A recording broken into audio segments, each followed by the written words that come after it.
Picking the right battle royale to drop into in 2021 is a tough call. Okay, Stella. But let me make a case for my favorite, Apex Legends. Okay. Since its surprise launch in 2019, Apex has grown and evolved in exciting ways, adding even more fresh new ideas to a genre that too frequently feels derivative. There it is. Unparalleled mobility, versatility, and class-based teamwork combined for a thrilling and rewarding feeling you can't get in any other battle royale. Yo, is this Seriously, her? These fast-paced Yo, matches what? never fail to get my heart racing as I jump, slide, and dodge bullets while hip-firing a sniper rifle. Yo, whoa. Yo, this girl is killing it, yo.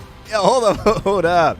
So Apex Legends, ladies and gentlemen, welcome back to the channel. My name is Raynday. I am an Apex Legends player. I've played for thousands plus of hours in this game and since day one. And Apex Legends has been rated by IGN twice now. And I thought it'd be interesting from my point of view to watch their review and react to it with you guys and see if we agree on what IGN has to say about Apex and how it's changed, all the stuff that it's added. There's been 8 seasons. I feel like there's been like at least 8 characters added, 7 to 8 characters added, and 2 brand new maps, as well as countless town takeovers. So I'm really curious if they still feel like it holds up. The Battle Royale scene is very different. Apex is continually growing. We've obviously known it's done really well monetarily, but I'm curious to see if they get it. The first review gave it a 9. And so I want to see what they have to say. And again, just kind of, walk through it. I think it's kind of an interesting video. So hopefully you guys enjoy it. Let's get into it. The 2021 review by Stella Chung. Also, Stella, those were some crazy... While the Battle Royale structure here is familiar, shots. It's the 16 playable characters called Legends that keep Apex from feeling run-of-the-mill. Each Legend has their own abilities, strengths, and playstyle, as well as a compelling backstory built off the sci-fi universe that the developer Respawn created for its excellent Titanfall series. That's I true. especially love how different team combinations can let you get more out of their individual abilities, like pairing the smoke-tossing Bangalore with Bloodhound's ability to see through smoke and tag enemies. And good even point. though some Legends do feel stronger than others in certain situations, Apex makes sure personal skill is more important than the specific moves of any given Legend. That's true. It is a great balance when you really bring it up. The fact that Legends do work better together in certain pairings, and also that no Legend There's a wide means you arsenal won't of win if you're extremely playing satisfying futuristic weapons to pick across Apex's 3 maps. I don't know who all this of which is, but test this your person aim is more for than your luck. ragging. From hard-hitting shotguns to shredding SMGs, I really appreciate that every weapon feels viable, even if you don't luck into the best attachments to go with them. I need Stella on my Attachments are more squad. about customizing guns to your personal preference rather than providing a pure power boost, and there's less of an emphasis on the strength of loot rarity than there is in something like Fortnite or Hyperscape. So you've always got a decent chance to win fights based on skill alone. Did my girl just throw Hyperscape in the same conversation? Okay, hold on. We did our work here. Okay, Hyperscape. Woo! That you need a couple levels for Hyperscape to jump on up and have this conversation. Okay, they're not even in the same room, let alone at the same table right now. But I appreciate you still. I appreciate that. I hear that. I hear it. Arrive every few months to tweak and rebalance weapons, keeping gunplay fresh. Okay. Hit him with the Apex's armor RE45. system also pushes a unique concept forward with the introduction of Evo shields. There are 4 tiers of increasingly powerful shields, but instead of just being random loot drops, you can also level your shield by dealing damage, and you can only Melee. get the best shield Woo. this way. I love that this means you're encouraged to fight even if you don't find a shield on your initial drop, and makes taking fights feel rewarding rather than an unnecessary risk. Also, the sound effect that plays when your armor levels up is really just the best.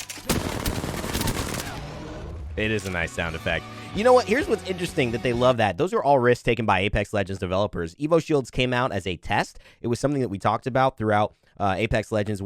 Starting from the beginning, encouraging people to fight more, and Evo Shields was kind of the answer. They put it into an event, and then now it became a part of the game, and it's now something that's really triumphing in terms of battle royales, saying that you fight more, you get more. I'm not sure if any other game doesn't do that, but I feel like Apex took a risk, and they definitely have seen it pay off here. So that's a nice thing to mention. Plus, you mentioned the story.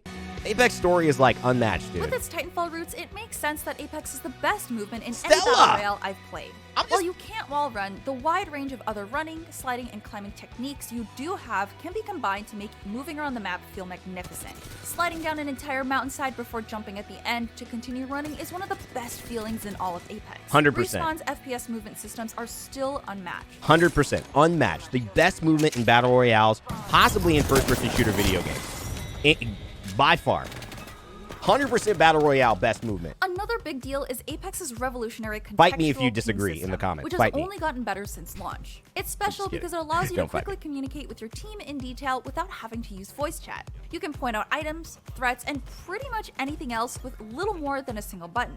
Not only is this a great accessibility feature, but it's also a clever way to improve teamwork when queuing up alone. There's a reason why so many games have copied it since. Fortnite, really, the ping system, so many games have started to introduce this. Apex pioneered this ping system, and I don't know if you guys remember the day it came out, and this is one of the things people were talking about so much. However, you can't play a game that long without noticing some recurring problems, and here's my least favorite. Annoying audio bugs like missing footstep cues from enemies. Usually, it works beautifully. I can hear enemies walking across specific platforms above or below me, but way too often my squad has been taken by surprise when an enemy team approaches without the usual heads up, which is not cool. And this is true, and I want to be very not biased on this. You know, there are bugs that happen, but the way that you described it is what I think needs to happen. I see so many pro players and people tweeting about every game there's a bug. It's like, dude, okay, listen.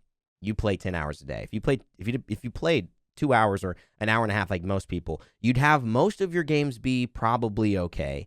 And then, you know, you might have some moments. She's talking about most of the time it's okay. Yes, there are moments that it's bad. I think everyone can relate to that. Having every game be the worst game and losing because it got audio bugs, I don't relate to that. Do you guys relate? I mean, I literally, I'm just being an honest person right now. I do not relate to every game. My losses are due to audio bugs or like glitches and stuff. But I know some people have that more often than others. It might be due to playtime. I don't know, but I think it's an honest, fair assessment of this is not good, needs to be improved. But, you know, overall, it's still pretty good. Community from falling into a rut by rotating 2 of Apex's 3 maps at a given time. The diverse landscapes of Kings Canyon, World's Edge, and Olympus demand their own specific playstyles. Kings Canyon, the original map, is the smallest of the lot, and that means you see a lot of fights between more than 2 teams. In contrast, the much larger World's Edge has more options to rotate around on, while the gorgeous Olympus map is sort of a hybrid of the two and comes with drivable vehicles. Apex also introduced a ranked mode back in Season 2, which is a bit of a unique idea for a battle royale. I had my doubts about how well it could work since there are so many factors to gauging success in a match beyond the single team that manages to win, but it's actually become my favorite mode to play. The skill-based matchmaking underneath each player's rank makes it so you're faced against people closest to your own skill level, challenging me to improve each match and ensuring no one is staying low and reaching the top 5 without a fight. That makes a lot of sense. Not known for having ranked play, this system works impressively well. So she's an Apex streamer. Maybe I don't know her. Maybe I should know who this is. Apex's servers aren't always up to the task. Ping within servers can fluctuate unexpectedly, and there have been so many times I've directly hit an enemy, heard the impact, and seen blood fly out of them, only to realize no damage had actually been dealt. Ooh, I've had matches where that's true. That's a big. That does happen. Enough teams had been wiped, and others where it was so unresponsive it was impossible to even switch weapons. Respawn did announce it was monitoring server issue reports, and while there are maintenance updates every so often that smooth things out for a while, more work needs to be done. This kind of glitch doesn't happen every day, but it's at least frequent enough that I judge which days I play ranked based on how the servers seem to be operating. And that I should also caution anyone playing on the new Switch advice. version that you'll be at a disadvantage in ranked play. It runs stably enough at 30 frames per second, but the graphics have been dialed down enough that it's hard to make out enemies in the distance. Yeah.